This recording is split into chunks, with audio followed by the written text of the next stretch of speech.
हम गरीब लेकिन दिल का बादशाह। प्रस्तावना। छोटे से गांव में जहां हर चेहरे पर जीवन की सादगी झलकती थी, वहीं एक गरीब पर दिल से अमीर युवक रहता था, रज्जू।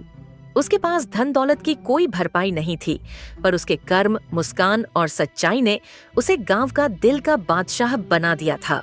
लोग कहते थे कि रज्जू के दिल में अनगिनत खुशियां छिपी हुई हैं, जिन्हें बांटने से कभी वह पीछे नहीं हटता।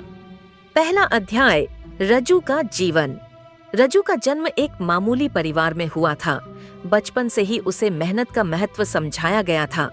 हर सुबह सूरज की पहली किरण के साथ वह अपने छोटे से झोपड़ी से निकलकर खेतों में काम करने जाता या गांव के बुजुर्गों की मदद करता। गांव में किसी भी परेशानी में रज्जू सबसे आगे रहता। उसकी बातें सरल, व्यवहार नम्र और हंसी उसकी पहचान थी। गांव के बाजार में जब भी कोई मेला लगता, रज्जू का चेहरा सबसे चमकदार दिखाई देता।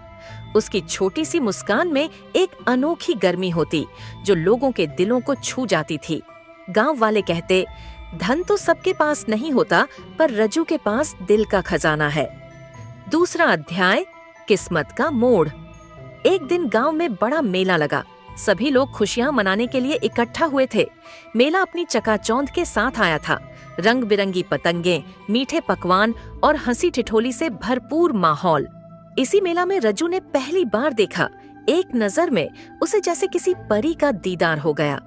वह परी थी मीरा, एक सुंदर युवती जिसके बोल मुलायम अंदाज और आंखों में एक गहरी उदासी थी। मीरा शहर से आई थी, जहां उसके परिवार की बड़ी संपत्ति थी, लेकिन उसके दिल में अक्सर अकेलापन और असमंजस छाया रहता था। मेला में उसने रज्जू की सरलता और सच्ची मुस्कान देखी। उस पल मीरा के दिल में कुछ बदलने लगा। उसने महसूस किया कि असली खुशी धन दौलत में नहीं, बल्कि इंसान के अंदर की सच्चाई में छिपी होती है। तीसरा अध्याय, पहली मुलाकात। मेला धीरे धीरे शाम की ओर बढ़ रहा था। मीरा और रज्जू की नजरें अक्सर एक दूसरे से टकराने लगीं। एक क्षण ऐसा आया जब मीरा के साथ कुछ लोग उसे ताने मारने लगे, कहते हुए कि हमारी तो इज्जत और शान के लोग ही हमारे साथ होते हैं। उस समय रज्जू ने बिना किसी हिचक के मीरा के साथ खड़ा हो गया। उसने शांत स्वर में कहा, असली शान तो उस दिल में होती है जो इंसानियत से भरपूर हो। मीरा के आंसुओं में उसकी बात की गहराई बस गई। दोनों की आंखों में एक दूसरे के लिए सम्मान और समझदारी की चमक थी। उस दिन से दोनों के दिल एक अजीब सी धुन में डूबने लगे। चौथा अध्याय, चुनौतियों का द्वार। मीरा के परिवार ने जल्द ही उसकी मुलाकातों की खबर सुन ली। उनके लिए रज्जू, जो गरीब था, बिल्कुल भी योग्य नहीं था। मीरा के पिता ने रज्जू से मिलने की सख्त मनाही कर दी, लेकिन मीरा के दिल में रज्जू के लिए जो जगह थी, वह इतनी गहरी थी कि उसने अपने परिवार से दूरी बना ली। गांव में रज्जू की अच्छाई की चर्चाएं दूर दूर तक फैल गईं। फिर एक दिन गांव में एक बड़ा हादसा हुआ। एक तेज तूफान ने गांव की अधिकांश फसलें उड़ा लीं और कई घर-बार को नुकसान पहुंचाया। गांव वाले निराश थे, पर रज्जू ने अपने हाथों से सबकी मदद करने का बीड़ा उठाया। उसने अपने छोटे से बचत किए हुए पैसों से लोगों के लिए खाना, कपड़े और आश्रय का इंतजाम किया।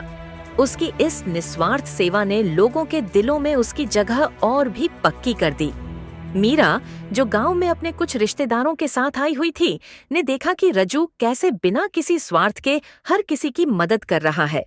उसे एहसास हुआ कि रज्जू में वह अनमोल गुण है जो उसे दिल का बादशाह बनाते हैं। पांचवां अध्याय, सच्चाई की कसौटी। एक दिन मीरा के पिता ने रज्जू के खिलाफ अफवाहें फैलाना शुरू कर दी। उन्होंने कहा कि रज्जू अपने असली मकसद को छिपा रहा है और उसका दिल अंधेरे में डूबा हुआ है। गांव में तनाव बढ़ने लगा, लेकिन रज्जू ने एक शांत, ठोस तरीके से सभी सवालों का सामना किया। उसने कह दिया, अगर मेरे दिल में सच्चाई है तो अफवाहें कैसे टिकेंगी? मैं अपने कर्मों से बोलता हूँ। उसने स्वयं एक सभा बुलाई, जहां गांव के सभी लोग इकट्ठे हुए। रज्जू ने अपने जीवन की कहानियां सुनाई, कैसे उसने बचपन में भी दूसरों की मदद की, कैसे उसने बिना स्वार्थ के सबकी सेवा की। उसकी बातें इतनी प्रामाणिक थीं कि धीरे धीरे सबके मन में उसके प्रति विश्वास फिर से जग गया। मीरा के पिता भी जब गांव वालों की एकता और रजू की सच्चाई देख सके तो उन्हें भी अपनी गलती का एहसास हुआ। छठा अध्याय, दिलों की जीत। समय के साथ मीरा के पिता ने रजू की सच्चाई को स्वीकार कर लिया।